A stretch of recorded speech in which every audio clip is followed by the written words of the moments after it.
வெளிப்படுத்தின விசேஷம் 2ஆம் அதிகாரம். வெளிப்படுத்தல் 2ஆம் அதிகாரம் 7ஆம் வசனத்தை நான் வாசிக்கிறேன். ஆவியானவர் சபைகளுக்கு சொல்லுகிறதை காது உள்ளவன் கேட்க கடவன். ஜெயங்கொள்ளுகிறவனோ எவனோ அவனுக்கு தேவனுடைய பரதீசின் மத்தியில் இருக்கிற ஜீவ விருட்சத்தினுடைய கனியை புசிக்க கொடுப்பேன் என்று எழுது என்றார். அன்பின் ஆண்டவரே, இந்த ஆசீர்வதிக்கப்பட்ட வேலைக்காக உமக்கு நன்றி. இந்த வாசிக்கப்பட்ட வேத பகுதியை உம்முடைய கரத்திலே அடியான் ஒப்புக் கொடுக்கிறேன். அடியான் உள்ளத்திலே இந்த வார்த்தையை வைத்து இன்றைக்கு இந்த வார்த்தையை அக்கினியாகவும் உம்முடைய அடியானை அக்கினி ஜுவாலையாகவும் மாற்றி இன்றைக்கு இந்த வசனத்தின் மூலமாக நிறைவேற வேண்டிய எல்லா ஆவிக்குரிய சரீரத்துக்குரிய நன்மைகளும் உம்முடைய ஜனங்கள் மேல் பலிக்கும்படி தூரத்திலேயும் ஆண்டவரே இந்த ஆர்க் டிவி, லைஃப் டிவி, இன்னும் அநேக ஷெக்கினா டிவி, இந்த விதமான டிவிகள் மூலமாய் பார்த்து கொண்டிருக்கிறார்கள். அவர்கள் மேலும் உம்முடைய ஆசீர்வாதத்தின் பிரசன்னம் தங்கி உம்முடைய விடுதலை உண்டாவதாக ஆசீர்வதியும். இயேசுவின் நாமத்தில் பிதாவே, ஆமென். தேவனுடைய நாமத்துக்கு மகிமை உண்டாவதாக. இந்த வெளிப்படுத்தின விசேஷத்திலே இந்த 2ஆம் அதிகாரம் 3ஆம் அதிகாரத்திலே மிக முக்கியமாக சொல்லப்படுகிற ஒரு வார்த்தை சபைகளுக்கு தேவன் சொல்லுகிற செய்தி. கர்த்தருடைய நாமத்துக்கு மகிமை உண்டாவதாக. ஆண்டவராகிய இயேசு இந்த உலகத்திலே நம்மை மீட்கும்படியாக இந்த உலகத்துக்கு வந்தார்.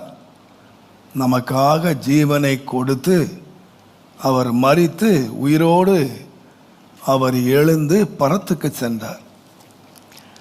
அவருடைய சுவிசேஷத்தை சீடர்கள், அப்போஸ்தலர்கள் மிக தீவிரமாக இந்த உலகத்துக்கு அறிவித்தார்கள். அப்பொழுது யோவான் என்கிற ஒருவன், யோவான் அப்போஸ்தலன், இந்த சுவிசேஷத்தின் நிமித்தமாக அறிவித்த வசனத்தின் நிமித்தமாக அவர் பத்மு என்ற தீவுக்கு நாடு கடத்தப்படுகிறார். கர்த்தருடைய நாளிலே அவர் ஆவிக்குள்ளான போது அவர் திரும்பவும் ஒரு இயேசுவை எங்கே சந்தித்தார் என்று கேட்டார். 7 நட்சத்திரங்களை கைகளிலே ஏந்தி கொண்டு குத்துவிளக்குகள் மத்தியிலே உலாவுகிறவராக அவர் தேவனை தரிசிக்கிறார். சபை நடுவிலே உலாவுகிறவராக அவர் இயேசுவை தரிசிக்கிறார். இயேசு பரத்துக்கு போய் சிங்காசனத்திலே உட்கார்ந்தார் என்று வாசிக்கிற நமக்கு அவர் உலாவுகிற ஒரு இடமாக தேவனுடைய சபை காணப்படுகிறது. இதை அவர் காண்பித்து விட்டு அவர் எழுதுகிறார். 7 குறிப்பிட்ட சபைகளுக்கு, அந்த நாட்களிலே இருந்த 7 சபைகளுக்கு அவர் செய்திகளை அனுப்புகிறார். ஒவ்வொரு சபைக்கும் அவர் செய்தி அனுப்பும்போது அந்த சபையினுடைய தூதனுக்கு என்று எழுதுகிறார். அந்த தூதனுக்கு அனுப்புகிற செய்தியை யார் கேட்க வேண்டும் என்று சொன்னால், விசுவாசிகளில் யாருக்கு காது இருக்கிறதோ அவர்கள் எல்லாரும் கேட்க வேண்டும். காது இருக்கிற எல்லாரும் என்ன செய்யணும்? நல்லா கேட்கணும், வசனத்தை கேட்கணும். இந்த கேட்கிறவர்கள் அவர்கள் கேட்டது மாத்திரம் அல்ல, இந்த 7 சபைகளுக்கும் ஒரு சுருக்கமான செய்திகளை கொடுத்துவிட்டு எல்லா சபைகளுக்கும் முடிவுரையாக எழுதும்போது ஜெயம் கொள்ளுகிறவன் எவனோ? கேட்கிற எல்லாரும் இல்லை, சபை விசுவாசிகள் எல்லாரும் இல்லை, கேட்கிறவைகளிலே ஒருவர் இருக்கிறார்கள்.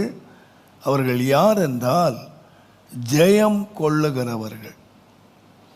இந்த ஜெயம் கொள்ளுகிறவர்களுக்கு நீங்கள் இந்த 7 சபைகளுக்கும் 7 வித்தியாசமான பிரதிபலன்களை தேவன் கொடுப்பதை நீங்கள் வாசிக்கலாம். முதலாவது சபைக்கு ஜீவ விருட்சத்தினுடைய கனி கொடுக்கப்படுகிறது. 2ஆம் சபைக்கு 2ஆம் மரணத்தின் சேதம் இல்லாமல் அவர்கள் காக்கப்படுகிறதாக சொல்லப்படுகிறது. 3வது சபைக்கு மன்னாவை தேவன் கொடுப்பதாக சொல்லுகிறார். 4வது சபைக்கு அதிகாரம் கொடுப்பதாக சொல்லப்பட்டிருக்கிறது.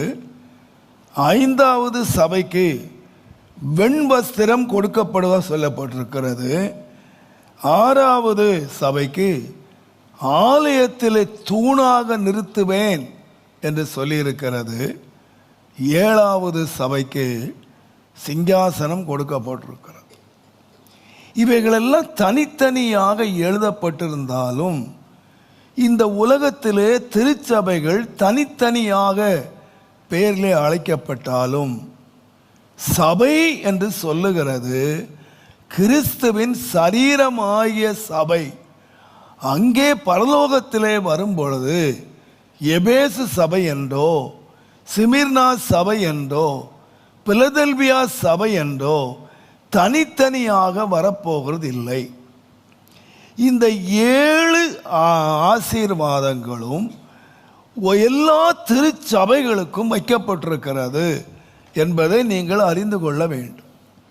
தேவனுடைய நாமத்துக்கு மகிமை உண்டாவதாக.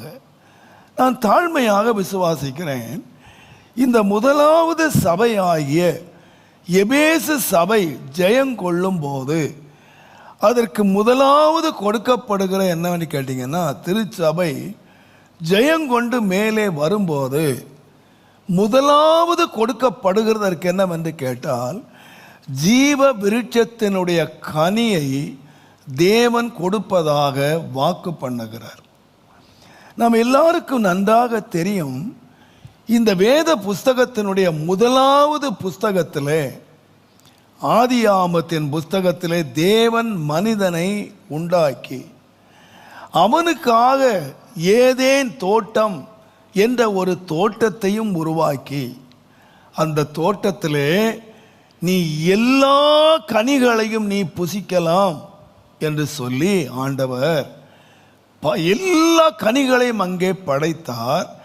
ஆனால் ஒரே ஒரு கனியை விலக்கி வைத்தார். இந்த கனியை நீ புசிக்கிற நாளிலே நீ சாகவே சாவாய் என்று சொல்லி, நன்மை தீமை அறியத்தக்க கனியை நீ புசிக்கிற நாளிலே சாகவே சாவாய் என்று சொல்லி தேவன் ஒரு கனியை வைத்தார். அதே வேளையில் அதே தோட்டத்திலே தேவன் ஜீவ விருட்சத்தினுடைய கனியையும் வைத்தார். நல்ல கவனியுங்கள், அநேகர் நினைக்கிறது, ஏன் ஆண்டவர் இந்த நன்மை தீமை அறியத்தக்க கனியையும் ஜீவ வைத்தார் சொன்னால், எல்லா கனியை பற்றி அங்கே பேர் எழுதலை, 2 கனியை பற்றி தான் எழுதியிருக்கிறது. ஒன்று அவனை சோதிப்பதற்காக, இன்னொன்று அவன் ஜெயம் எடுத்தால் கொடுக்கிறதுக்கு பரிசாக தேவன் வைத்திருந்தார். இந்த உலகத்தில் எத்தனையோ கனிகளை அவன் உள்ளே வைத்திருந்தாலும் தேவன் விசேஷித்த விதமாக 2 கனியை வைக்கிறார். ஒன்று அவனை சோதிப்பதற்காக. நான் நினைக்கிறேன், இந்த சோதனை என்கிறது ஆதாமுக்கு மாத்திரம் அல்ல, பிந்தின ஆதாமாகிய தம்முடைய ஒரே பேரான செல்லக்குமாரனை இந்த உலகத்திலே தேவன் அனுப்பின பொழுதும் ஆண்டவராய் இயேசு, இந்த வேதத்தில் நாம் வாசிக்கிறோம், எபிரேயருக்கு எழுதின நிருபம் 2ஆம் அதிகாரம், தேவனுடைய நாமத்துக்கு மகிமை உண்டாவதாக, எபிரேயர் 2ஆம் அதிகாரம் தயவு செய்து 18வது வசனத்தை நீங்கள் வாசிப்பீர்களானால், அவர் தாமே சோதிக்கப்பட்டு பாடுபட்டதினால், இயேசு சோதிக்கப்பட்டு பாடுபட்டார் என்று நாம் வாசிக்கிறோம். 4ஆம் அதிகாரம் 15வது வசனத்திலே நம்முடைய பலவீனங்களை குறித்து பரிதபிக்க கூடாத பிரதான ஆசாரியர் நமக்கு இராமல் எல்லா விதத்திலும் நம்மை போல அவர் சோதிக்கப்பட்டார் என்று வாசிக்கிறோம். இப்ப இயேசு சிங்காசனத்தை சுதந்தரித்தார். இயேசு எப்படி ஜெயித்தான்னு கேட்டீங்கன்னா, அவரும் ஜெயம் எடுக்க வேண்டியதாக இருந்தது, அவரும் சோதிக்கப்பட வேண்டியதாக இருந்தது. அவர் தன்னுடைய ஊழியத்தை ஆரம்பிக்கும் முன்பதாக 40 நாள் அவர் உபவாசம் இருந்தபோது அவர் பிசாசினால் சோதிக்கப்படுவதற்காக அவர் வனாந்திரத்துக்கு கொண்டு போகப்பட்டார் என்று எழுதியிருக்கிறார். நான் தாழ்மையாக விசுவாசிக்கிறேன், ஆண்டவர் யாருக்கு இந்த பலன்களை வைத்திருக்கிறார்? கிறிஸ்தவ வாழ்க்கை என்று சொல்லுகிறது, விசுவாசிக்கிறார்கள், அன்பு கூற இருக்கிறார்கள். நான் சொல்லுகிறேன், யாருக்கு தேவன் ஒரு மனிதன் இனிமேல் இந்த ஜீவவிருட்ச கனியை புசிக்க கூடாதபடிக்கு ஆண்டவர் அவன் வேலி அடைத்து அவர் சுடரொளி பட்டயத்தை வைத்து இனி ஜீவவிருட்ச கனியை புசிக்க கூடாது என்று அடைத்து வைத்த அந்த கனியை யாருக்கு ஆண்டவர் கொடுக்கிறார் என்று கேட்டால், ஜெயம் கொள்ளுகிறவன் எவனோ அவனுக்கு இந்த ஜீவ விருட்ச கனியை ஆண்டவர் கொடுப்பதாக தேவன் வாக்கு பண்ணுகிறார். தேவனுடைய நாமத்துக்கு மகிமை உண்டாவதாக. நம்முடைய கிறிஸ்தவ வாழ்க்கை, நாம் தேவனால் அழைக்கப்பட்டிருக்கிறோம், நாம் தேவனால் தெரிந்து கொள்ளப்பட்டிருக்கிறோம், நாம் தேவனை விசுவாசிக்கிறோம், நாம் தேவனை ஆராதிக்கிறோம்.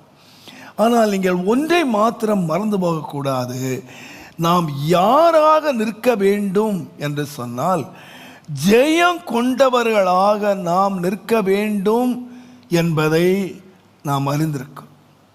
ஜெயம், ஒருவன் ஜெயித்தானா ஒருவன் தோற்றானா என்பது எப்பொழுது தெரியும் என்று கேட்டால், ஒரு ஓட்டத்தினுடைய முடிவிலே தான் அது விளங்கும்.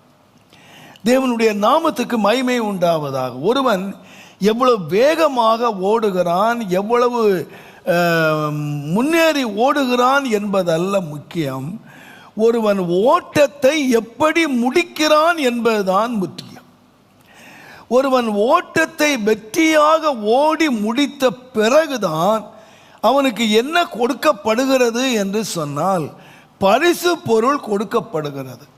தேவனுடைய நாமத்துக்கு மகிமை உண்டாவதாக. அப்போஸ்தலனாகிய பவுல் கூட தன்னுடைய ஊழியத்துக்கு அழைக்கப்பட்டார். அவர் அநேக தேசங்களிலே போய் ஊழியத்தை நிறைவேற்றினார். அநேக சபைகளை அவர் ஸ்தாபித்தார். அநேகருக்கு அவர் ஆசீர்வாதமாக மாறினார். ஆனால் அவர் என்ன சொன்னார் என்று கேட்டால், கடைசியாக தன்னுடைய 2 தீமோத்தேயு நிருபத்தை எழுதும்போது சொன்னார், நான் என்னுடைய நல்ல ஓட்டத்தை நான் ஓடினேன், என்னுடைய ஓட்டத்தை நான் முடித்தேன், நல்ல போராட்டத்தை நான் போராடினேன், என்னுடைய விசுவாசத்தை நான் காத்து கொண்டேன், இது முதல் நீதியின் கிரீடம் எனக்கு வைக்கப்பட்டிருக்கிறது என்று சொன்னார். எப்போன்னு கேட்டிங்கன்னா, அழைக்கப்பட்ட பொழுதல்ல, ஊழியம் செய்த போதல்ல, பிரயாசப்பட்ட பொழுது அல்ல, அவருக்கு எப்போ கிரீடம் வைக்கப்பட்டது என்று கேட்டால், என் ஓட்டத்தை நான் வெற்றியாக ஓடி முடிச்சிட்டேன், என்னுடைய போராட்டத்தை நான் வெற்றியாக நான் முடிச்சிட்டேன், நான் வெற்றியாக நான் முடித்த பொழுதுதான் எனக்கு என்ன கிடைக்குதுன்னு கேட்டிங்கன்னா,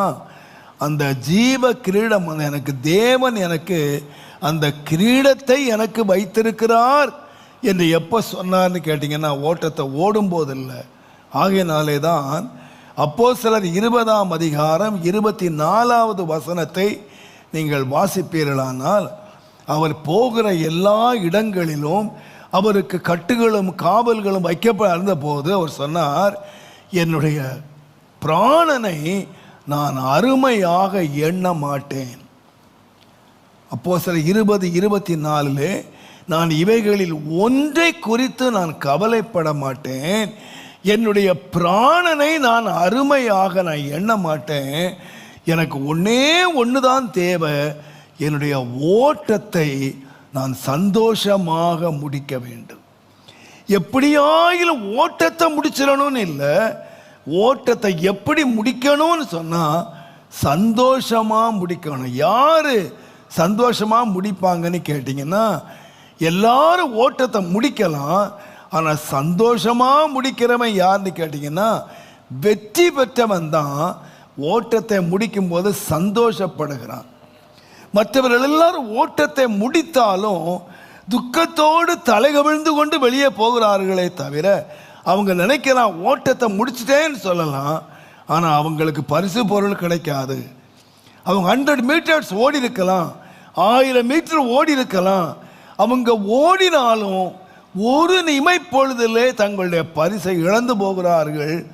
அவங்க வாழ்க்கையில் ஓட்டத்தை முடிச்சிட்டேன்னு சொல்லலாம், ஆனால் என்ன எப்படி முடிக்கலைன்னா வெற்றியாக முடிக்கல, அவங்க துக்கத்தோடவே தன்னுடைய ஓட்டத்தை முடிக்கிறார்கள். ஆனால் ஒரே ஒரு கூட்டத்தார் மாத்திரம்தான் தேவனுடைய நாமத்துக்கு மகிமை உண்டாவதாக அவர்கள் சந்தோஷமாய் ஓட்டத்தை முடிக்கிறவங்க என்ன சொல்லுவாங்கன்னா, என் ஓட்டத்தை நான் முடித்தேன் என்று அல்ல, என் ஓட்டத்தை நான் சந்தோஷமாக முடித்தேன் என்று சொல்லுகிறார்கள். தேவனுடைய நாமத்துக்கு மகிமையும் கனமும் உண்டாவதாக. ஆகையினால தான் யாக்கோபு 1 அதிகாரத்தில் 12ஆம் வசனத்தை நீங்கள் வாசிப்பீர்களானால், யாக்கோபு 1 அதிகாரம் 12ஆம் வசனம், சோதனையை சகிக்கிற மனுஷன் பாக்கியவான், அவன் உத்தமன் என்று விளங்கின பிறகு கர்த்தர் தம்மிடத்தில் அன்பு கூறுகிறவர்களுக்கு வாக்குத்தத்தம் பண்ணின ஜீவ கிரீடத்தை பெறுவான். அப்போ நான் நினைக்கிறேன், தேவன் ஏற்கனவே ஆயத்தம் பண்ணிட்டார், அன்பு கூறுகிறவர்களுக்கு ஆயத்தம் பண்ணிட்டார், அந்த ஜீவ கிரீடத்தை வாக்கு பண்ணிட்டார். ஆனால் யார் பெற்றுக்கொள்வார்கள் என்று சொன்னால், கர்த்தருடைய வேதம் மிக தெளிவாக சொல்லுகிறது, அவன் உத்தமன் என்று விளங்க பண்ண வேண்டும். ஒரு அன்பு கூறுகிறவர்களுக்கு தேவன் ஆயத்தம் பண்ணி வச்சிருக்கிறார், தேவன் வாக்கு தத்தம் பண்ணி வச்சிருக்க கிரீடத்தை ரெடி பண்ணிட்டார். ஆனால் யார் பெற முடியும் அப்படின்னு கேட்டிங்கன்னா, அந்த ஜீவ கிரீடத்தை பெற ஆயத்தம் பண்ணுகிறவர்கள் தங்களை உத்தமர்களாக விளங்க பண்ண வேண்டும். தேவனுடைய நாமத்துக்கு மகிமை உண்டாவதாக. தேவன் அந்த யோபு சொல்லுகிற வேளையில், என்னுடைய உயிரோடு இருக்கிற வரைக்கும் என்னுடைய உத்தமத்தை நான் விளக்க மாட்டேன், அந்த உத்தமன் என்று விளங்க பண்ணினார்.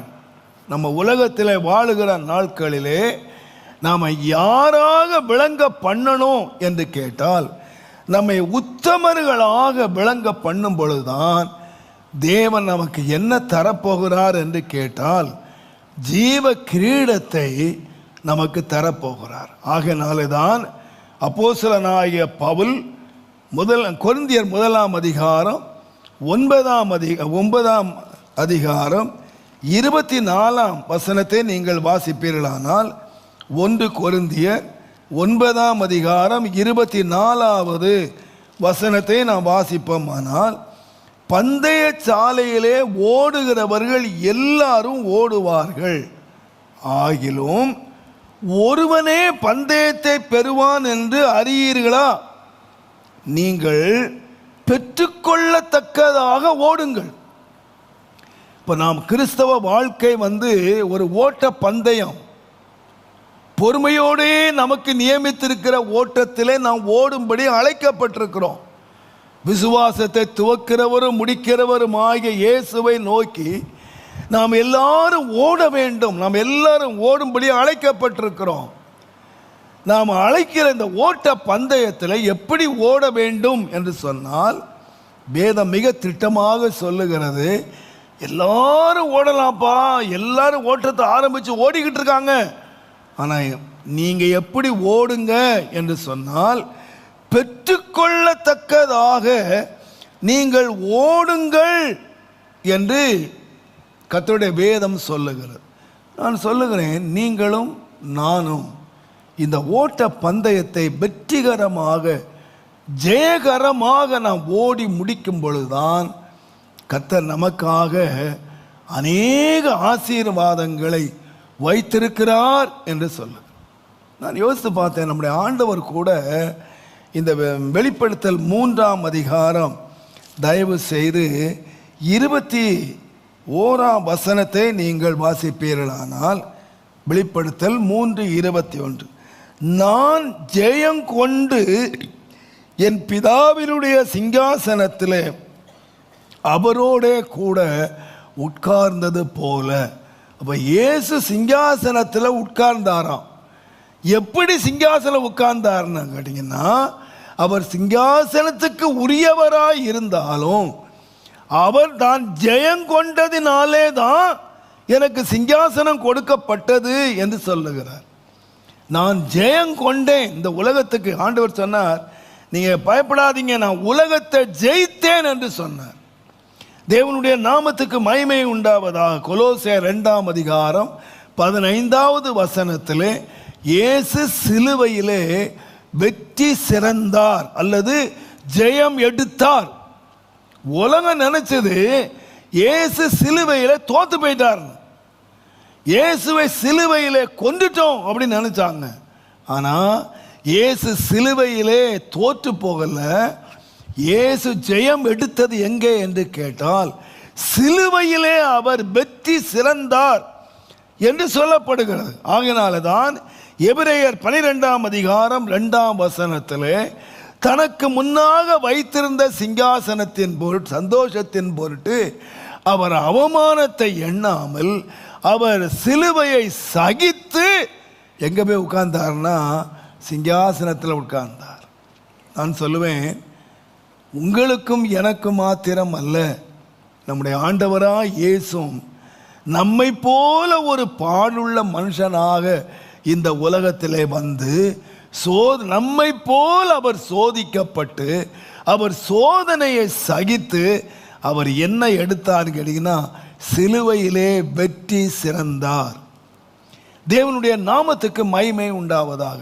அப்படியானால் நீங்கள் ஒன்றை மறந்துடாதீங்க, நாம் சிங்காசனத்துக்கு உரியவர்களாய் மாற வேண்டுமானால், இந்த ஜீவவிருட்ச கனிக்கு நாம் பங்குள்ளவர்களாக மாற வேண்டுமானால், நாம் யாராய் மாற வேண்டும் என்று கேட்டால், நாம் தேவனை விசுவாசிக்கிறவர்களாய் மாத்திரம் அல்ல, நம்முடைய வாழ்க்கையை நாம் இந்த உலகத்தில் முடிக்கும்போது நான் எப்படி முடிக்கணும்னு கேட்டிங்கன்னா, சந்தோஷமாய் முடிக்கணும்.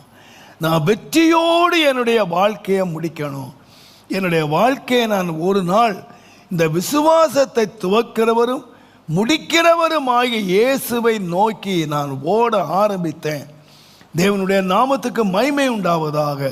இந்த ஓட்டத்தை நான் வெற்றியாய் முடிக்கிறேனா, நான் ஆசீர்வாதமாய் முடிக்கிறேனா என்பது அல்ல, நான் வெற்றியாய் முடிக்கிறேனா என்பது மிக முக்கியம். அப்போஸ்தலனாகிய பவுல் மாத்திரம் அல்ல, நீங்களும் நானும் ஒவ்வொருவரும் நாம் என்னுடைய ஓட்டத்தை முடிக்கும்போது, நான் என்னுடைய வாழ்க்கை போராட்டமாயிருந்தாலும் என்னுடைய வாழ்க்கையை நான் வெற்றியாக எல்லாவற்றையும் ஜெயித்து நான் வெற்றி பெற்றேன் என்று சொல்லி நாம் முடிக்க வேண்டும். தேவனுடைய நாமத்துக்கு மகிமை உண்டாவதாக. இந்த வார்த்தைகளை நான் தேவ சமூகத்திலே சிந்தித்து கொண்டிருந்த பொழுது, ஜெயம் பெற்ற மிக முக்கியமான 3 மனிதர்கள் எப்படி ஜெயிக்க முடியாத சூழ்நிலைகளிலே அவர்கள் ஜெயித்தார்கள், வாழ்க்கை எப்படி ஒரு ஜெயமாக அவர்கள் அடைந்தார்கள் என்பதை நான் யோசித்த போது 3 பேரை கர்த்தர் என கொண்டு வந்தார். முதலாவதாக, இஸ்ரவேல் ஜனங்களை தேவன் வெளியே கொண்டு வரும்பொழுது அவர்களை எகிப்திலிருந்து விடுதலை ஆக்கி உங்களை பாலும் தேனும் ஓடுகிற தேசத்திலே நான் கொண்டு போய் சேர்ப்பேன் என்று ஆண்டவர் வாக்குத்தத்தம் பண்ணினார். ஒரு வாக்குத்தத்தத்தோடு அவர்கள் புறப்பட்டார்கள். கர்த்தருடைய நாமத்துக்கு மகிமை உண்டாவதாக. ஒரு பெரிய நம்பிக்கையோடு சந்தோஷத்தோடு அவர்கள் ஓட்டத்தை அவர்கள் ஆரம்பித்தார்கள். ஆனால் உங்களுக்கு தெரியும், அவர்கள் ஓட்டத்தை நிறைய பேர் முடிக்கல. அவர்கள் வாக்குத்தத்தம் பண்ணின தேசத்தை அவர்கள் அடையவில்லை. ஆனால் நாம் வேதத்தில் வாசிக்கிறோம், எண்ணாகமத்தின் புஸ்தகம் தயவு செய்து 13வது அதிகாரம் 30வது வசனத்தை நீங்கள் வாசிப்பீர்களானால், எண்ணாகமம் 13ஆம் அதிகாரம் 30வது வசனம். அப்பொழுது காலேப் மோசேக்கு முன்பதாக ஜனங்களை அமர்த்தி, நாம் உடனே போய் அதை சுதந்தரித்து கொள்வோம், நாம் அதை எளிதாக ஜெயித்து கொள்ளலாம் என்று சொன்னார். ரொம்ப எளிதாக ஜெயிக்கலாம். ஆனால் மற்ற 10 பேர் சொல்றாங்க ஜெயம் எடுக்கவே முடியாது.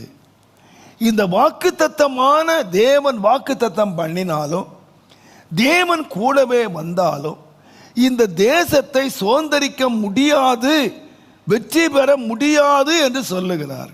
ஆனால் இந்த 2 பேர் காலேபும் யோசுவாவும் என்ன சொல்லுகிறாங்கன்னா, எளிதாய் ஜெயிக்கலாம், வெற்றியை கஷ்டப்பட்டு எடுக்க வேண்டியதில்லை, எளிதாக ஜெயிக்கலாம் என்று சொல்லுகிறார்.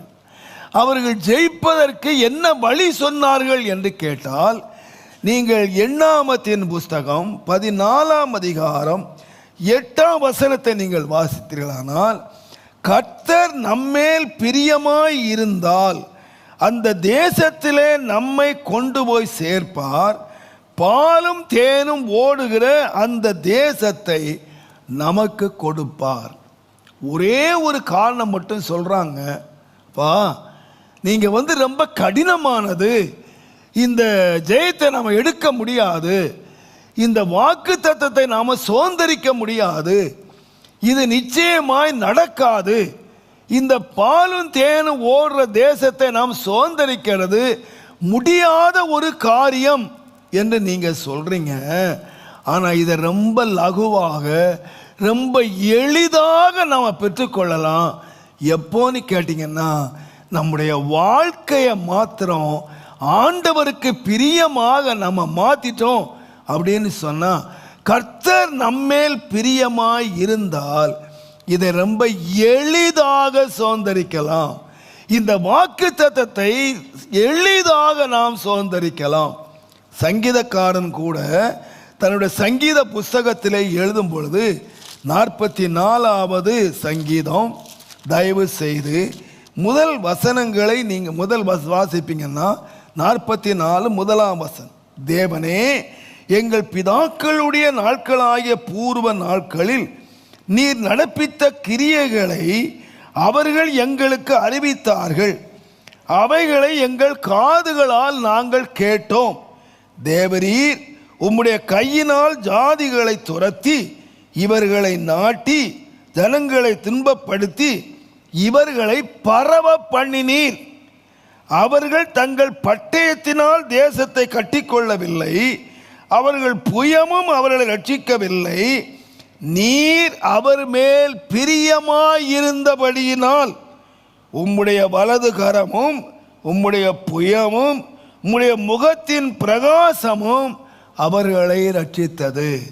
எங்க முற்பிதாக்கள் சொல்லியிருக்காங்க, எங்களுக்கு என்ன சொல்லி கொடுத்தாங்க அப்படின்னு கேட்டீங்கன்னா, தேவன் தேசத்தை கொடுத்தார், இந்த தேசத்தில் நாட்டினார், இதை நாங்கள் யுத்தம் பண்ணி பிடிக்கல, எங்களுடைய கை பிரயாசத்தினால் நாங்கள் பிடிக்கல, நாங்கள் இதை எப்படி பிடிச்சோன்னு சொன்னா, நாங்கள் கர்த்தர் எங்கள் மேல் பிரியமாய் இருந்ததினால், தேவன் எங்கள் மேல் பிரியமாய் இருந்ததினால் அவருடைய பலத்த கரம், அவருடைய ஓங்கிய புயம், அவருடைய முகத்தினுடைய பிரகாசம் எங்களுக்கு என்ன செய்துச்சு அப்படின்னு கேட்டீங்கன்னா, இந்த தேசத்தை எங்களுக்கு கொடுத்தது, வாக்குத்தத்தம் பண்ணின தேசத்தை எங்களுக்கு தந்தது என்று சொன்ன. அருமையான கர்த்தருடையவர்களே, தேவன் யாருக்கு வாக்கு தத்தம் பண்ணினவைகளை சுதந்திரிக்க பண்ணுகிறார்? ஒரு கூட்டத்தார் முடியாது என்று சொல்லுகிறார்கள், ஒரு கூட்டத்தார் பெற்றுக்கொள்ள முடியாது, இது மிக கடினமானது என்று சொல்லுகிறார்கள்.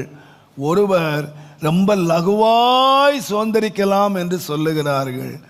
யார் சுதந்திரிப்பாங்கன்னு சொன்னால், நான் எல்லா பயத்தோடு சொல்லுகிறேன், நம்முடைய வாழ்க்கையை நாம் கர்த்தருக்கு பிரியமாக நாம் வைத்து கொள்வோமானால், நம்முடைய வாழ்க்கையை தேவனே உமக்கு பிரியமானதை செய்ய இதோ நான் வருகிறேன் என்று சொன்னபடி நம்முடைய வாழ்க்கையை மாத்திரம் தேவனுக்கு பிரியமானது இன்னதென்று சோதித்து நம்முடைய வாழ்க்கையை பிரியமில்லாத காரியங்களை கர்த்தரை விட்டு நான் என்னை விட்டு விலக்குவேன். ஆனால் நான் அந்த காரியத்தை என்ன செய்யலான்னா ரொம்ப எளிதாக சுதந்திரிக்கலாம்.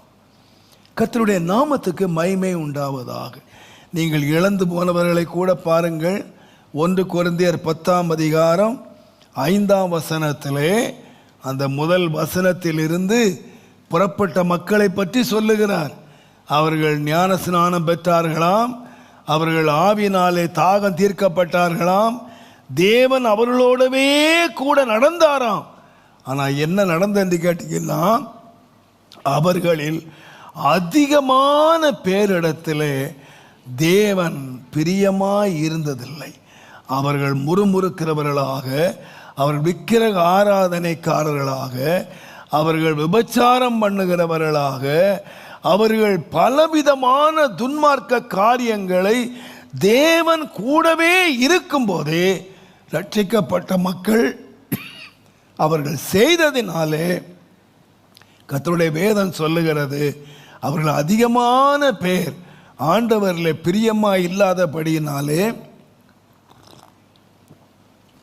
அவர்கள் போய் சேர வேண்டிய இடத்திலே அவர்கள் சேரவில்லை. ஆகையினாலே தான் பரிசுத்தவான்கள் ஒரு ஜெபத்தை எப்பொழுதும் செய்தார்கள். பாருங்க, தேவனுடைய மனிதனாகிய மோசே அவர் தம்முடைய ஜனங்களை அழைத்து கொண்டு போகும் பொழுது 90ஆம் சங்கீதம் தயவு செய்து 17ஆம் வசனத்தை நீங்கள் வாசிப்பீர்களானால், ஆண்டவரே உம்முடைய பிரியம் எங்கள் மேல் இருப்பதாக என்று ஜெபம் பண்ணார். உம்முடைய பிரியம் எங்கள் மேல் இருப்பதாக. சங்கீதக்காரன் 143ஆம் சங்கீதம் 10ஆம் வசனத்திலே சொன்னார், உமக்கு பிரியமானதை செய்ய எனக்கு போதித்தருளும். எனக்கு ஒரு போதனை அவசியம்.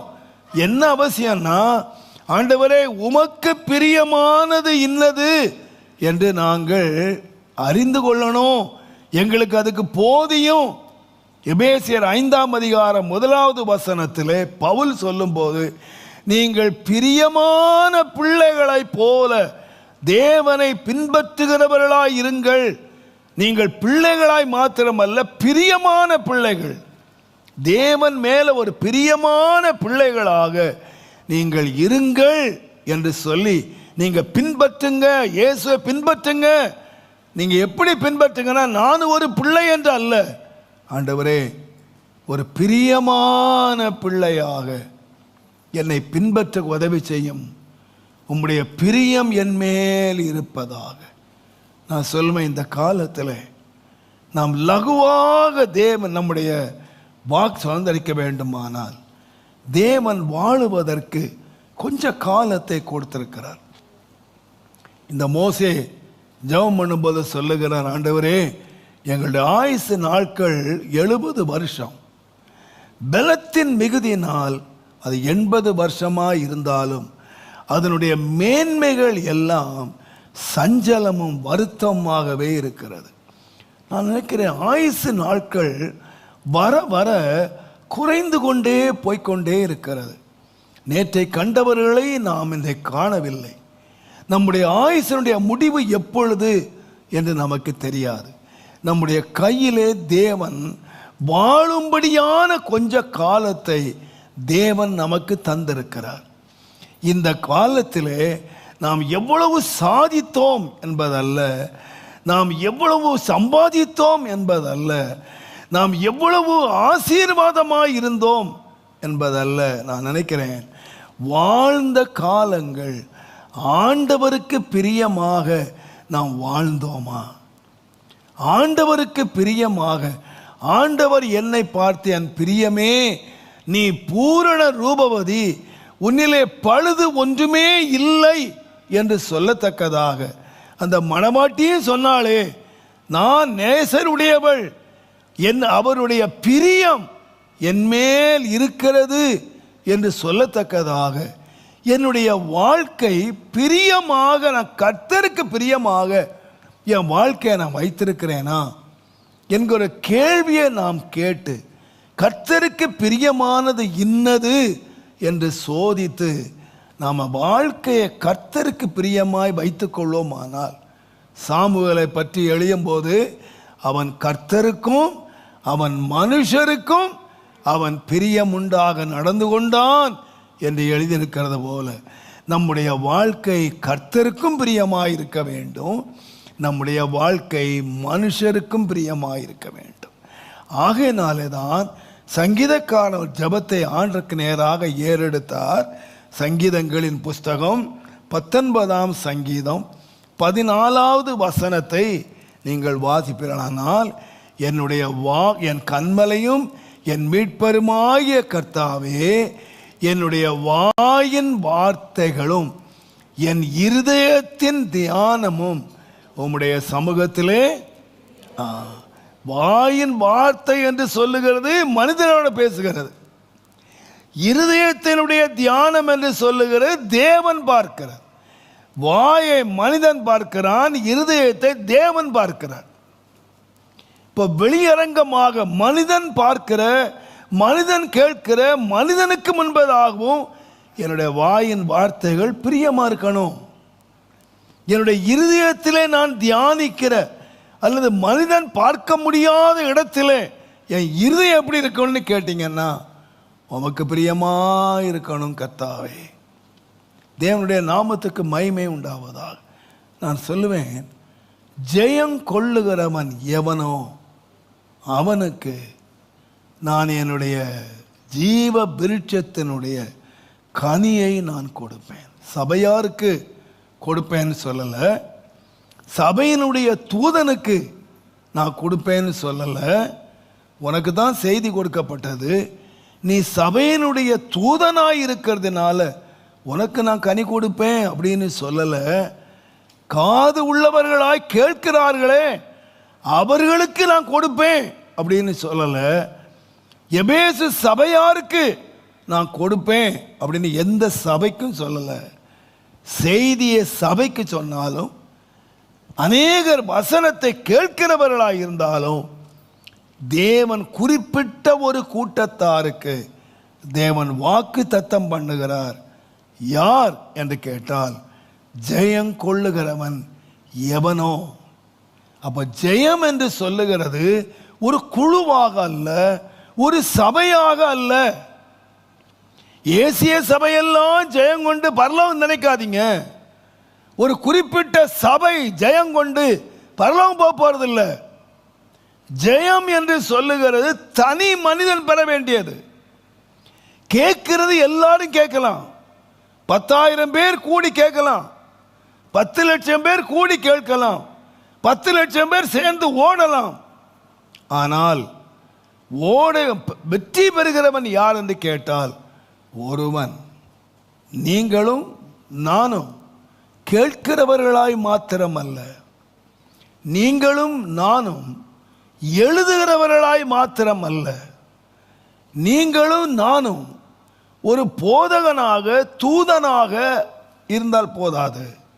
நாம் யாரா இருக்கணும்னு கேட்டீங்கன்னா, ஜெயம் கொண்டவர்களாக, வெற்றி பெற்றவர்களாக. என்னுடைய வாழ்க்கையை நான் முடிக்கும்போது என் ஓட்டத்தை நான் ஜெயமாக ஓடி நான் முடித்தேன். என் ஓட்டத்தை வெற்றியாக நான் முடிச்சிட்டேன். எத்தனையோ போராட்டங்கள் வந்தது, எத்தனையோ இடரல்கள் வந்தது, எத்தனையோ அவமானங்கள் வந்தது, நிந்தைகள் வந்தது.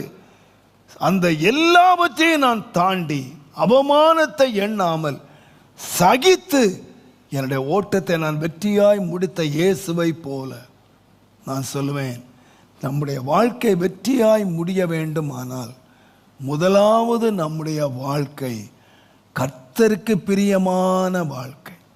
எத்தனையோ காரியங்களை நான் சொல்லுவேன். எனக்கு இந்த பாயிண்டை மாத்திரம் நீங்கள் சொல்லி நான் முடிக்கிறேன். என் வாழ்க்கையை கர்த்தருக்கு பிரியமாய் வைத்துக் கொள்ளுங்கள். இரண்டாவது வெற்றி பெற்ற மனிதர்களை நீங்கள் கவனித்தீர்களானால், நாம் அடிக்கடி நினைக்கிறது போல தானியேலின் புஸ்தகம் 3ஆம் அதிகாரம்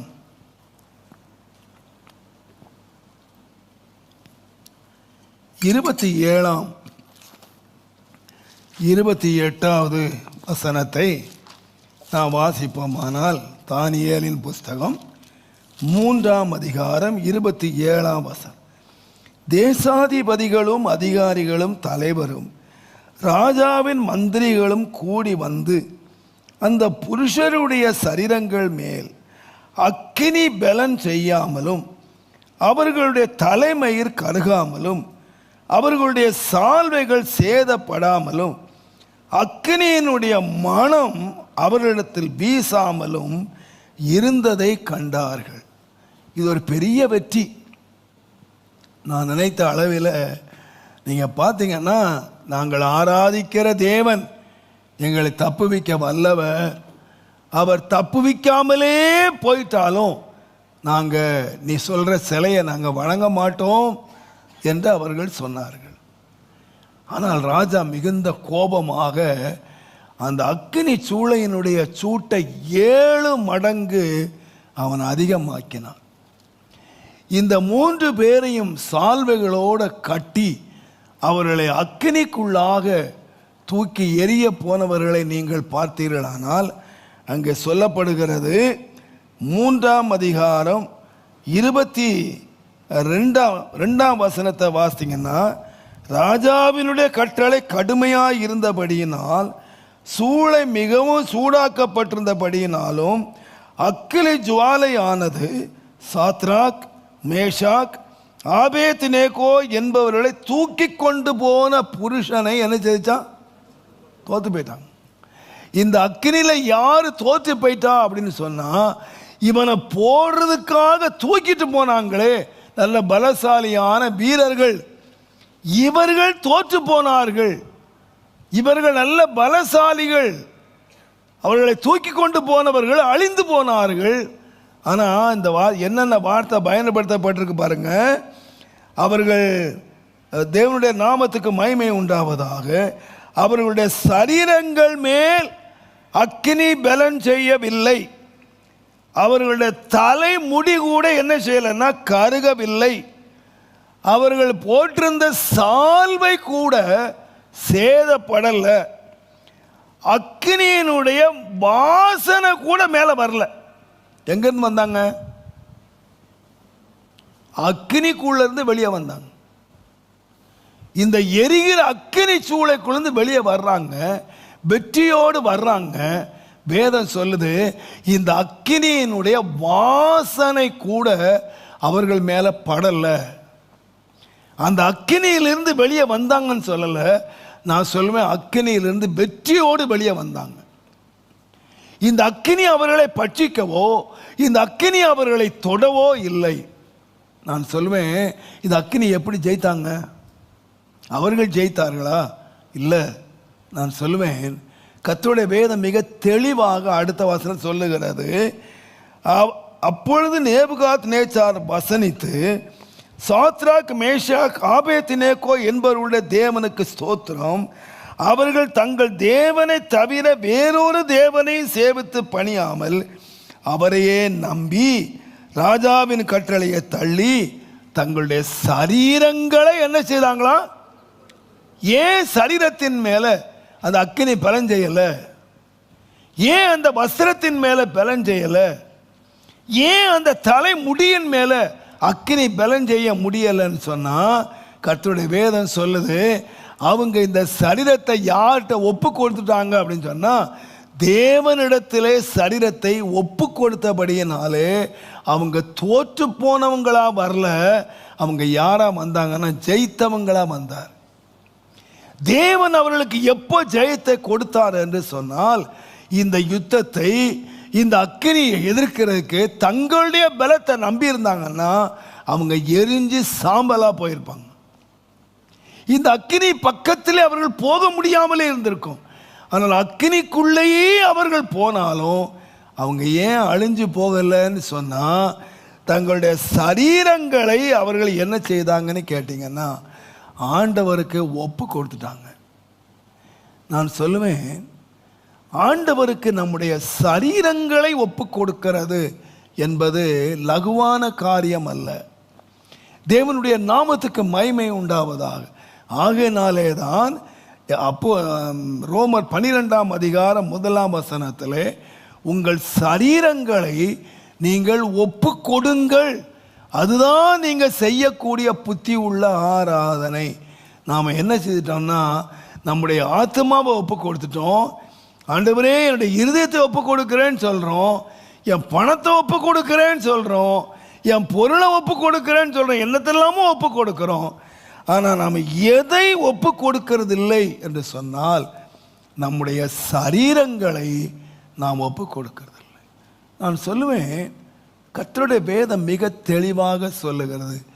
யார் ஜெயம் எடுத்தார்கள் என்று சொன்னால், முதலாவது பிரியமாக வாழ்ந்தவர்கள், இரண்டாவதாக ஒரு ஒப்பு கொடுக்கிற ஒரு கூட்டம் இருக்கிறது என்பதை நீங்கள் மறந்துவிடக்கூடாது.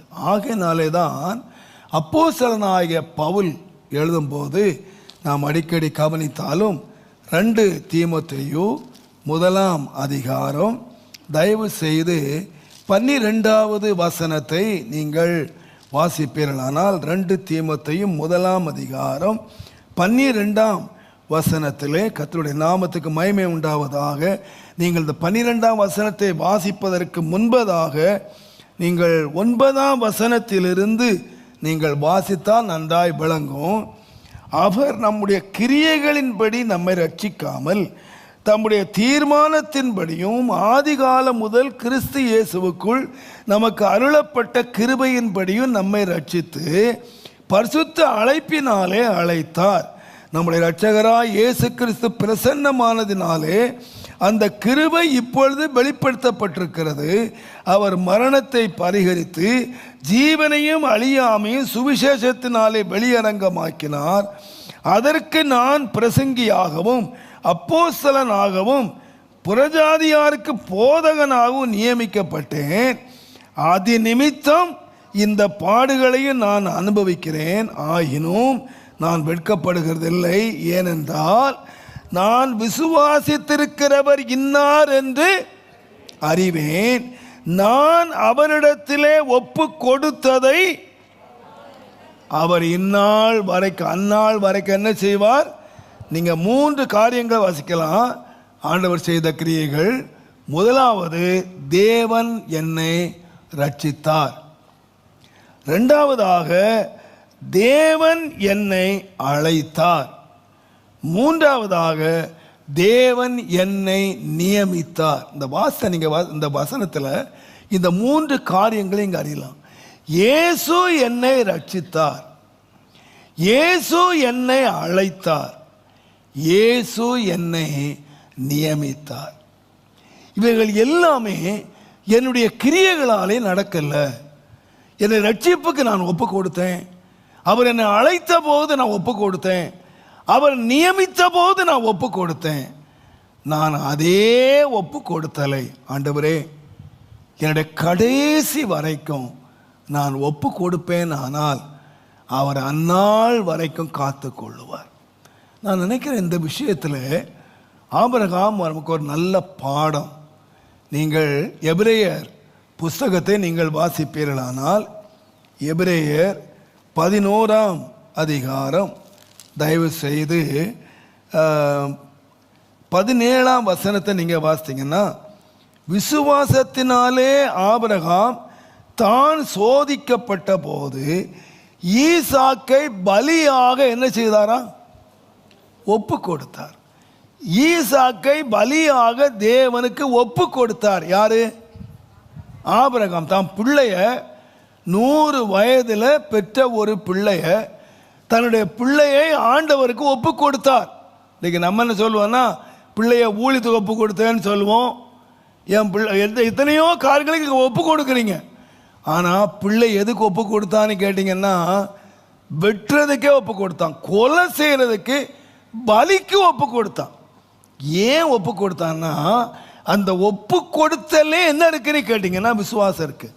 விசுவாசத்தினால ஒப்பு கொடுத்தாராம். ஏன், என்ன விசுவாசம்? நீங்கள் பாருங்கள், ஆண்டவர் என்ன சொல்லியிருக்கிறார்னு கேட்டிங்கன்னா, மேலும் ஈசாக்கினிடத்திலே உன்னுடைய சந்ததி விளங்கும் என்று சொல்லப்பட்டிருந்தது. இப்படிப்பட்ட வாக்குத்தத்தங்களை பெற்றவன் மரித்தோரிலிருந்து எழுப்ப தேவன் வல்லவராய் இருக்கிறார் என்று எண்ணி தனக்கு ஒரே பேரானவனையே என்ன செய்தான்? ஏன் ஒப்பு கொடுத்தான்? ஆண்டவர் சொல்லியிருக்காரு, இந்த ஈசாக்கிடத்திலே என்னுடைய சந்ததி விளங்கும் அப்படின்னு சொல்லிருக்காரு. இவன் மூலமாக ஒரு சந்ததி நட்சத்திரங்களை போல பெருகும் அப்படின்னு வாக்கு தத்தம் கொடுத்துருக்கு. ஆனால் இப்போ அதே வாக்கு தத்தம் பண்ணின ஆண்டவர் தான் சொல்கிறாரு, நீ இவனை பலிபீடத்தில் கொண்டு போய் வெட்டு, பலி செலுத்து அப்படின்னு சொல்கிறாரு. இவர் பார்க்குறாரு, ஆண்டவர் வாக்கு மாறவே மாட்டார், ஆண்டவர் வல்லவர். என் பிள்ளைய கொண்டு போய் ஆண்டவர் சொல்லுகிறபடி இந்த பலிபீடத்திலே நான் கொண்டு போய் வெட்டி அவனை கொலை செய்தாலும் இந்த தேவன் யாருன்னு கேட்டிங்கன்னா, எனக்கு இன்னொரு ஈசாக்கை தருவார் என்று சொல்லலை. அவனுடைய விசுவாசம் என்னன்னு கேட்டிங்கன்னா, தேவன் வாக்கு தத்தம் பண்ணியிருக்காரு, இந்த ஈசாக்கின் மூலமாக உன் சந்ததி விளங்கும்னு சொல்லியிருக்காரு. நாம் போய் இவனை பலிபீடத்திலே வெட்டினாலும் அவன் எப்படி வருவான்னு கேட்டிங்கன்னா, அவனை உயிரோடு எழுப்புவதற்கு தேவன் வல்லவர். ஏன்னா அவர் வாக்கு பண்ணியிருக்கிறார், இவன் மூலமாக சந்ததி விளங்கும் என்று சொல்லியிருக்கார். அவர் கண்டிப்பாக இந்த ஈசாக்கை நான் வெட்டி போட்டாலும் தேவன் அவனை உயிரோடு எழுப்பி அவனுக்கு என்ன தருவார்னு கேட்டிங்கன்னா, இந்த சந்ததியை விளங்க பண்ணுவார் என்று விசுவாசித்தான்.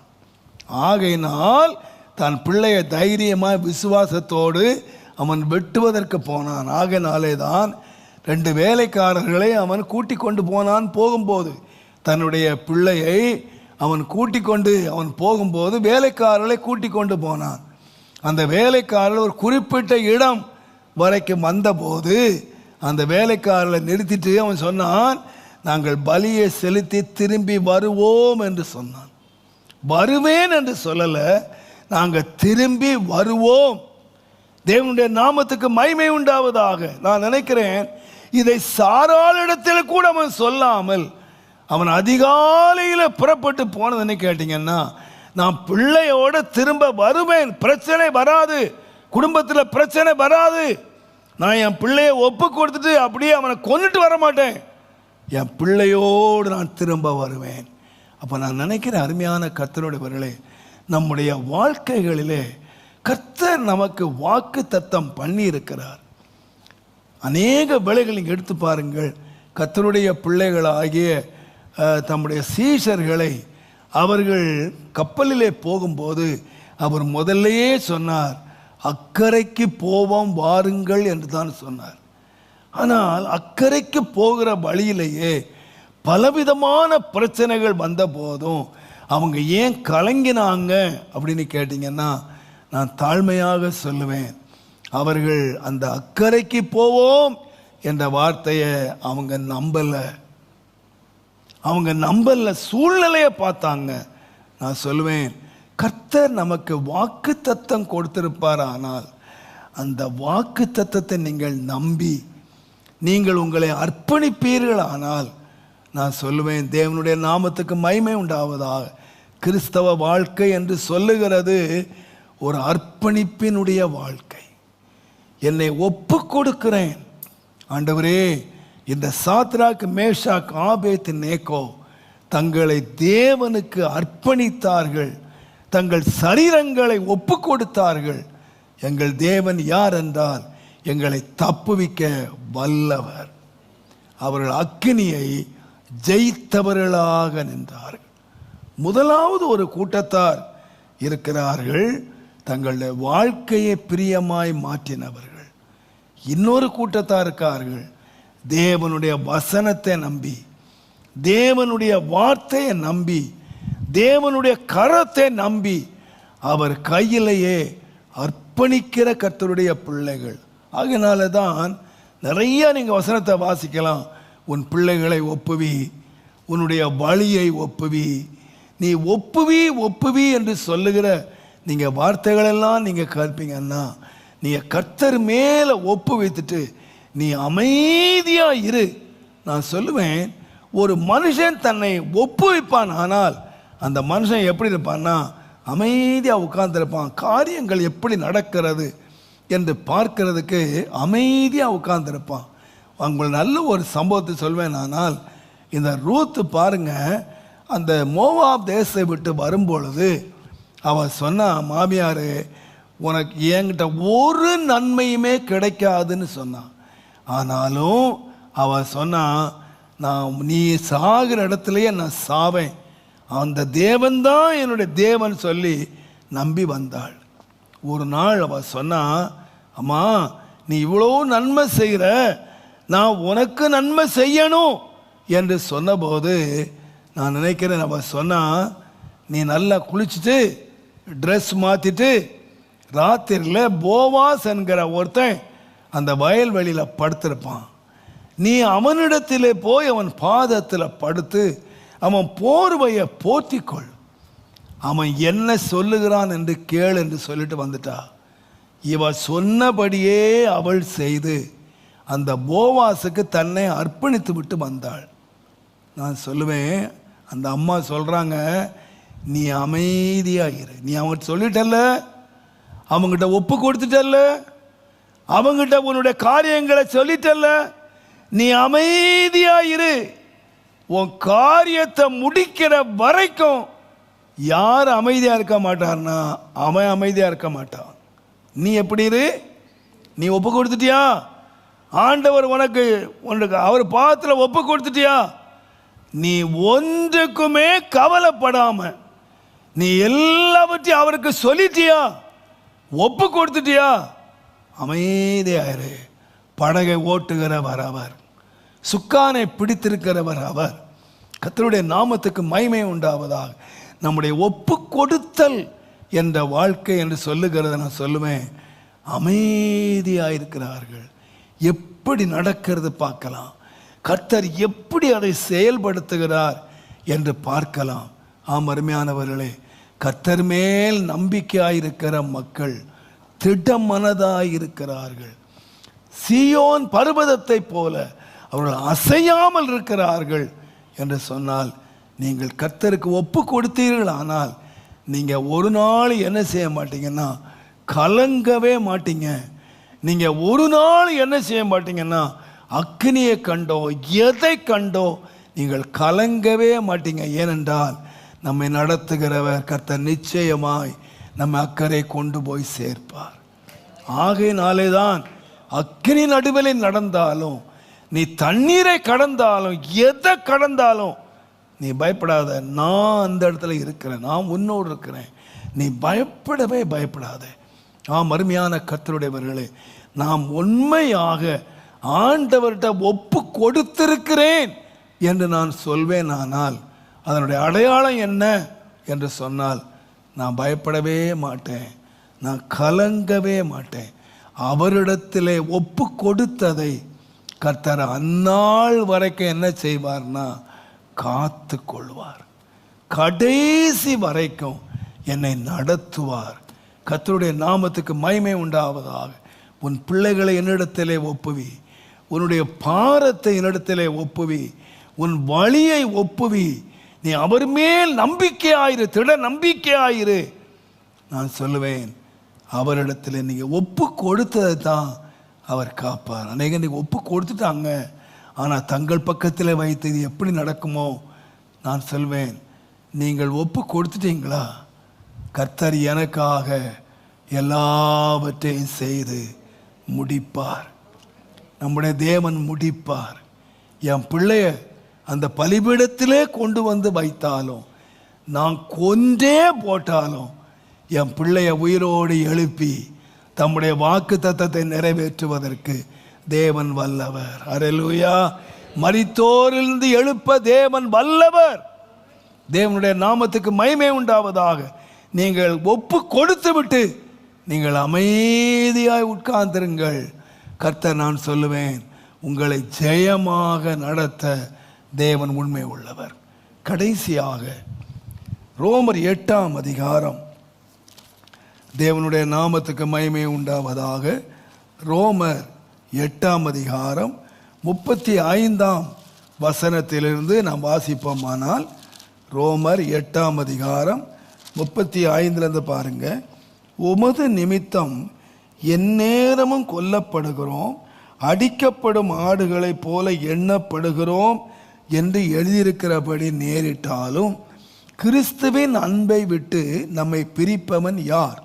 உபத்திரவமோ, வியாகுலமோ, துன்பமோ, பசியோ, நிர்வாணமோ, நாச மோசமோ, பட்டயமோ, இவை எல்லாவற்றிலேயும் நாம் நம்மில் அன்பு கூறுகிறவராலே முற்றிலும் யாரா இருக்கிறோம்?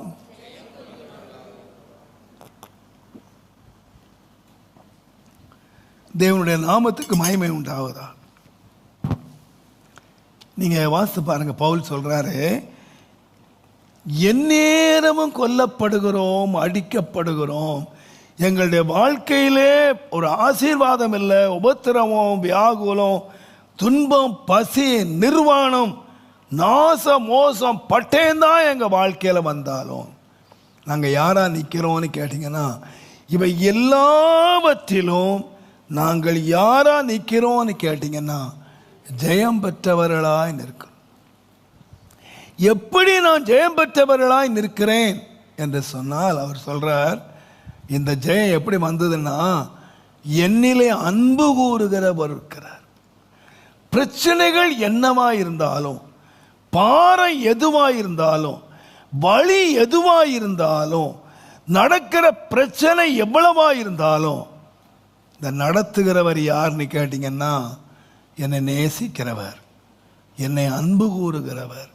ஆம் அருமையானவர்களே, அவர் வாக்கு தத்தத்தை நிறைவேற்றுகிறவர் மாத்திரம் அல்ல. நான் சொல்லுவேன், நம்ம கரம் பிடிச்சவர் யாருன்னு கேட்டிங்கன்னா கடைசி வரைக்கும் நம்மிலே அன்பு கூறுகிறவர் என்ற ஒன்றை நீங்கள் வைத்திருப்பீர்களானால் நம்முடைய வாழ்க்கை எப்படி மாறிடும்னு கேட்டிங்கன்னா ஜெயமாக மாறும். நம்மிடத்திலே அன்பு கூறுகிறவராலே நாம் முற்றிலும் ஜெயம் கொள்ளுகிறவர்களாயிருக்கிறோம்.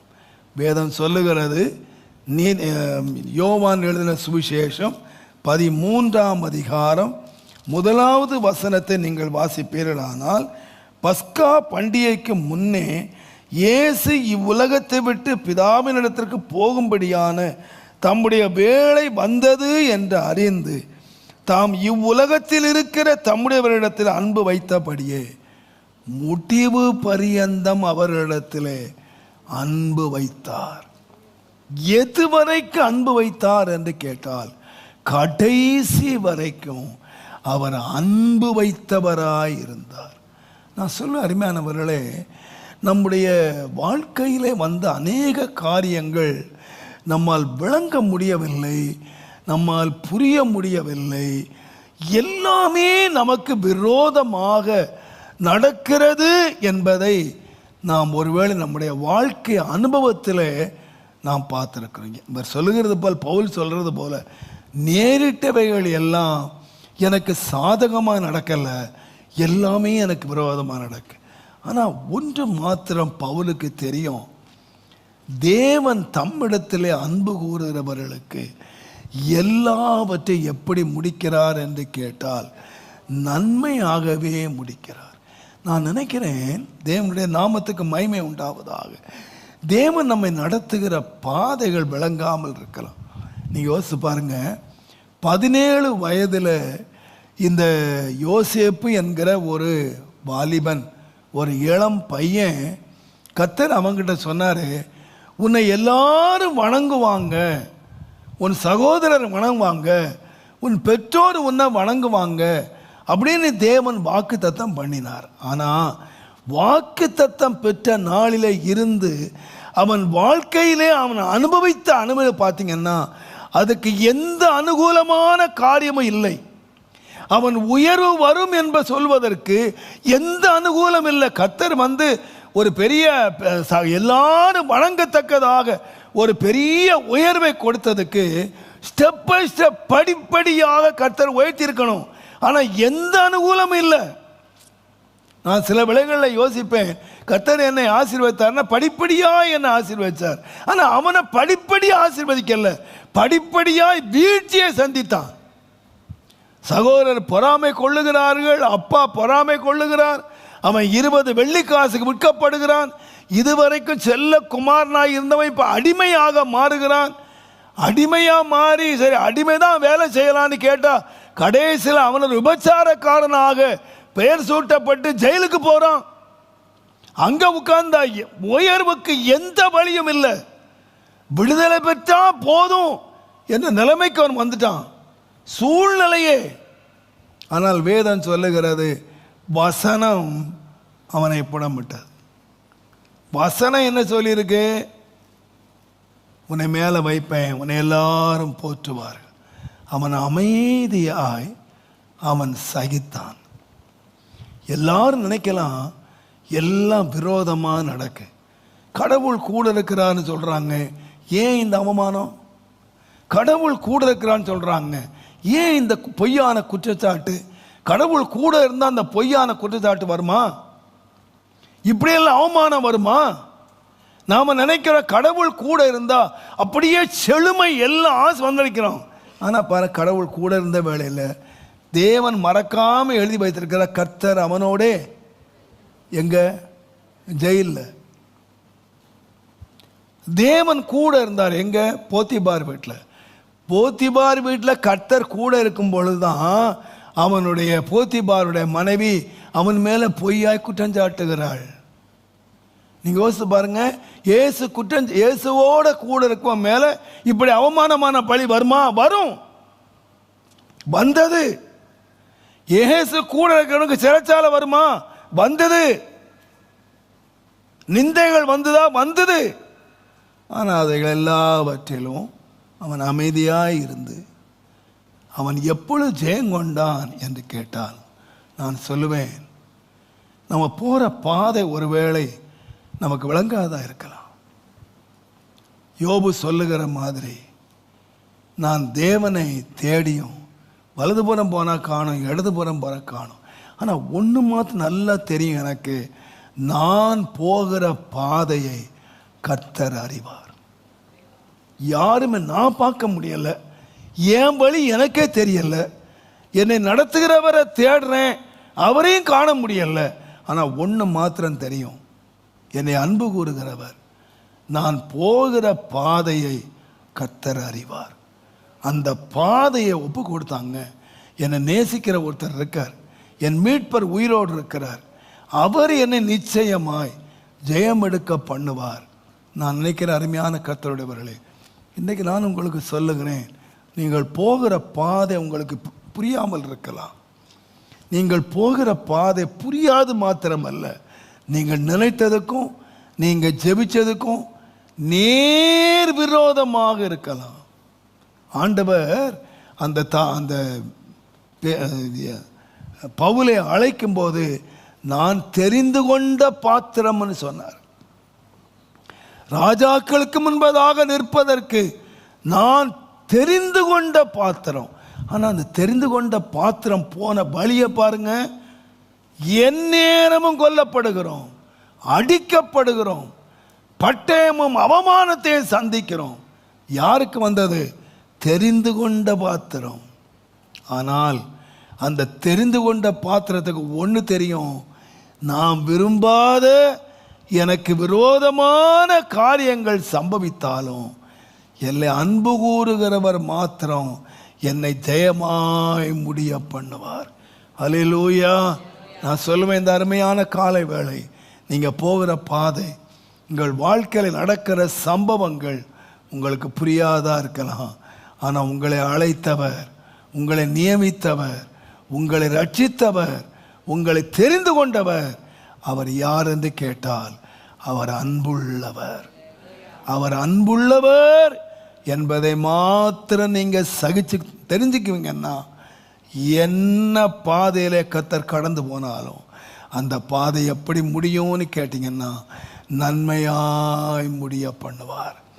ஆகையினால் தான் வேதம் சொல்லுகிறது, கர்த்தருடைய நாமத்துக்கு மகிமை உண்டாவதாக, அவரிடத்தில் தேவனால் அழைக்கப்பட்டவர்களாய் அவரிடத்திலே அன்பு கூறுகிறவர்களுக்கு சகலமும், ஒன்று இல்லை ரெண்டு இல்லை, நம்முடைய வாழ்க்கையிலே நடக்கிற எல்லாமும் சகலமும் நன்மைக்கு ஏதுவாக தேவன் ஆயத்தம் பண்ணி வைத்திருக்கிற நன்மைக்கு நேராக நம்மை நடத்துகிறது எழுதப்பட்டிருக்கிறது. தேவன் நம்மை நடத்துகிறார். எதற்கு நேராக? என்னை நன்மையாய் முடிய பண்ணுவார். அல்லேலூயா. நம்ம எல்லாரும் கண்களை மூடுவோம். ஆண்டவரே, ஜெயங்கொள்ளுகிறவன் எவனோ அவனுக்கு நான் ஜீவ விருட்சத்தினுடைய கனியை நான் கொடுப்பேன். எப்படி ஜெயங்கொண்டார்கள்? தம்முடைய வாழ்க்கையை ஒரு காலத்தில் நமக்கு பிரியமாக நாம் வாழ்ந்தோம், மற்றவர்களுக்கு பிரியமாக நாம் வாழ்ந்தோம், எனக்கு பிரியமாய் சம்பவிக்க வேண்டும் என்று வாழ்ந்தோம். ஆனால் இன்றைக்கு என்னுடைய வாழ்க்கை ஆண்டவரை எனக்கு பிரியமாய் இருக்கிறதோ இல்லையோ, உமது பிரியத்தை செய்ய நான் இதோ வருகிறேன். உம்முடைய பிரியம் என் மேல் இருக்கட்டும். ஆண்டவரே, ஆண்டவரே, இந்த சரீரம் உம்முடையது. இந்த சரீரத்தில் வாக்கு பண்ணி இருக்கிறீர், ஏராள வாக்கு தத்தங்களை பண்ணி இருக்கிறீர். இதை நிச்சயமாய் நிறைவேற்ற வல்லவர். நான் முற்றிலும் உம்முடைய கரத்திலே என்னை அர்ப்பணித்து விடுகிறேன் கர்த்தாவே. இயேசுராஜா, என் வாழ்க்கையில் நான் நினைச்ச காரியங்கள் நடக்கலை, எல்லாம் எனக்கு விரோதமாய் நடக்குது. ஆனால் எனக்கு ஒன்று மட்டும் தெரியும், நீர் என்னிலே அன்பு கூறுகிறீர். கடைசி வரைக்கும் உம்முடைய அன்பு மாறாத ஆண்டவரே. எல்லாருடைய அன்பு மாறலாம்ப்பா. புருஷனுடைய அன்பு மாறலாம், மனைவியினுடைய அன்பு மாறலாம், பிள்ளைகளுடைய அன்பு மாறலாம். என்னை அழைத்த உம்முடைய அன்பு மாத்திரம் மாறவே மாறாதப்பா. அந்த அன்புக்கு நான் என்னை முற்றிலுமாய் ஒப்பு கொடுக்கிறேன் ஐயா. என்ன வந்தாலும் நம்போவே, என் நேசமேட்பரை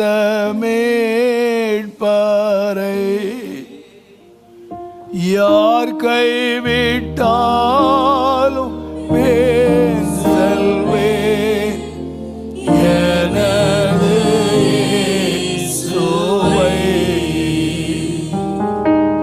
ஆகலம் ஆழம் உயரமாய் எவ்வளவு அன்பு கொண்டார். என்ன துன்பங்கள் வந்தாலும் அவர் என்னை கைவிட மாட்டார். அகல ஆழம் உயரமாய் எவ்வளவு அன்பு கொண்டார். என்ன துன்பங்கள் வந்தாலும் அவர் என்னை கைவிட மாட்டார். காக்கும் வல்ல மீட்பர் உண்டெனக்கு, உண்டெனக்கு. காக்கும் வல்ல மீட்பர் உண்டெனக்கு, காத்திடுவார் என்றுமே, காத்திடுவார் என்றுமே. எல்லாரும் எழுந்து சொல்வோம். என்னிடத்திலே அன்பு கூறுகிறவராலே நான் முற்றிலும் ஜெயம் கொண்டவனாக நான் இருப்பேன். நான் தோற்றவனாக அல்ல. அவருடைய அன்பை நான் சந்தேகப்படவே மாட்டேன். எல்லாம் எனக்கு விரோதமாய் நடக்கிறது. தேவன் என்னை அழைக்கும் போது நான் தெரிந்து கொண்ட பாத்திரம் என்று சொல்லி அழைத்தார். நான் உன்னை தெரிந்து கொண்டேன். எத்தனையோ ஆயிரங்களுக்கு மத்தியிலே, கோடிக்கணக்கான மக்கள் மத்தியிலே தேவன் என்னை தெரிந்து கொண்டார். ஆனால் எந்நேரமும் கொல்லப்படுகிறேன், எந்நேரமும் அடிக்கப்படுகிறேன், பட்டயத்தையும் அவமானத்தையும் சந்திக்கிறேன். இவைகளெல்லாம் என் வாழ்க்கையில் வந்தாலும் என்னுடைய ஓட்டத்தை தடைப்படுத்தவே முடியாது. நான் ஜெயம் கொண்டவனாய் நிற்பேன். ஏனென்றால் அவர் என்னை நேசிக்கிறார். இயேசு என்னை நேசிக்கிறார். இயேசு என்னிலே அன்பு, மாறாத அன்பை அவர் வைத்திருக்கிறார். அவருடைய கரத்திலே முற்றிலும் ஒப்பு கொடுத்து, ஆண்டவரே முழுமையாக உம்முடைய கரத்திலே நான் என்னை வைத்து உம்மை நம்புவேன். ஆண்டவரே உம்மை நம்புவேன். அன்பின் ஆண்டவரே, உம்முடைய பிள்ளைகளை உம்முடைய அன்பான கரத்திலே அர்ப்பணிக்கிறேன். எங்களுடைய வாழ்க்கை ஒருவருடைய வாழ்க்கையாயிலும் தோற்று போன வாழ்க்கையாக, சோர்ந்து போன வாழ்க்கையாக, தளர்ந்து போன வாழ்க்கையாக அல்ல. எங்கள் வாழ்க்கை எல்லாம் ஜெயமுள்ள வாழ்க்கையாக, எங்கள் ஓட்டத்தை நாங்கள் ஜெயமாய் ஓடி முடிப்பதற்கு எங்களை அழைத்த தேவன் எங்கள் ஓட்டத்தை வெற்றியாய் முடிய பண்ணுவீர் என்று மனதார நம்பி உம்முடைய கரத்திலே நாங்கள் எங்களை அர்ப்பணிக்கிறோம். உம்முடைய மாறாத அன்பினால் ஆண்டவரே, நீர் எங்களை நேசித்து நாங்கள் உமக்கு பிரியமாய் நாங்கள் வாழ்ந்து உம்முடைய சமூகத்திலே வந்து சேர கிருபையாய் எங்களை ஆயத்தப்படுத்தும், பரிசுத்தப்படுத்தும், பலப்படுத்தும். இயேசுவின் நாமத்தில் பிதாவே. நம்முடைய கர்த்தராகிய இயேசு கிறிஸ்துவின் கிருபை, பிதாவாகிய தேவனுடைய அன்பும், பரிசுத்த ஆவியானவருடைய அந்நியோன்ய ஐக்கியமும், சமாதானமும், பாதுகாப்பும், வழி நடத்தலும் நம்முடைய ஆண்டவராகிய இயேசுவின் வருகை மட்டும் நம் அனைவரோடும் இருப்பதாக. ஆமென். என் ஆத்துமாவே, என் முழு உள்ளமே அவருடைய பரிசுத்த நாமத்தை ஸ்தோத்திரி. என் ஆத்துமாவே கர்த்தரை ஸ்தோத்திரி. கர்த்தர் செய்த சகல உபகாரங்களை மறவாது, அவன் அக்கிரமங்கள் எல்லாவற்றையும் மன்னித்து நோய்களை எல்லாம் குணமாக்கி பிராணனை அழிவுக்கு விலைக்கு மீட்டு கிருபையினால் இரக்கங்களினால் முடிசூட்டி நன்மையினால் வாய் கழுகுக்கு சமானமாய் வயது திரும்ப வாழ வயது போலாகிறது. ஆமென். Praise the Lord. கர்த்தர் உங்களை ஆசீர்வதிப்பார். கர்த்தர்